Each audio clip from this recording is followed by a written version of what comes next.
তারিখে এই হরপা বানের জেরে ঠিক যে সীমান্তবর্তী জায়গাতে আমরা দাঁড়িয়ে রয়েছে গাংনানি, ঠিক সেখান থেকে যে কংক্রিটের ব্রিজ যা কানেক্ট করেছিল সামনের সুখিটপকে, যেই সুখিটপ যেখানে এই হরপা বানের জেরে তৃতীয় ধাক্কা কিন্তু লেগেছিল, তার জেরে এই কংক্রিটের যে ব্রিজ ছিল সেটা সম্পূর্ণ ভেঙে যায় এবং ঠিক তারপর থেকে আজকে পর্যন্ত 3 দিন ধরে ওই গ্রামের সাথে কোনো রকম সড়ক ব্যবস্থাতে যোগাযোগ নেই এপারের যারা রয়েছেন তাদের। ফলত সেখানকার মানুষজন কেমন রয়েছে সেটা এখনো পর্যন্ত কিন্তু জানা সম্ভব হচ্ছে না। ঠিক এই জায়গা থেকে এই মুহূর্তে এখানে ভারতীয় বাহিনীর তরফে এখানে একটি ব্রেলি ব্রিজের গঠন তৈরির চেষ্টা করা হচ্ছে। লোহার বড় খাঁচাকে এখানে ইনস্টলেশনের কাজ করছে বাহিনীর তরফে, যেটা দেখা যাচ্ছে যে ইতিমধ্যে সেই স্ট্রাকচার তৈরির কাজ সম্পন্ন হচ্ছে।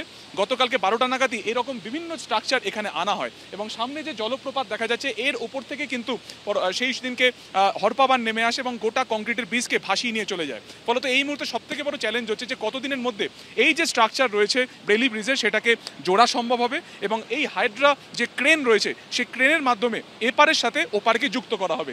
এই মুহূর্তে যে ইন্সপেকশন চলছে বা সবথেকে গুরুত্বপূর্ণ যেটা, ঠিক এই যে কংক্রিটের যে স্ট্রাকচার রয়েছে এই স্ট্রাকচার কতটা মজবুত রয়েছে, তার সাথে সামনের যে সুখিটপের যে কংক্রিটের গঠন দেখা যাচ্ছে সেই গঠন কতটা মজবুত রয়েছে তার উপরই কিন্তু নির্ভর করবে যে এই খাঁচাকে কিভাবে ওপারের সাথে যুক্ত করা যায়। ফলত সব মিলিয়ে অত্যন্ত চ্যালেঞ্জিং প্রশাসনের কাজ যে কিভাবে একের পর এক গ্রামকে কানেক্ট করে তারা ধারালি পর্যন্ত সড়ক ব্যবস্থাকে উন্নত করতে পারে।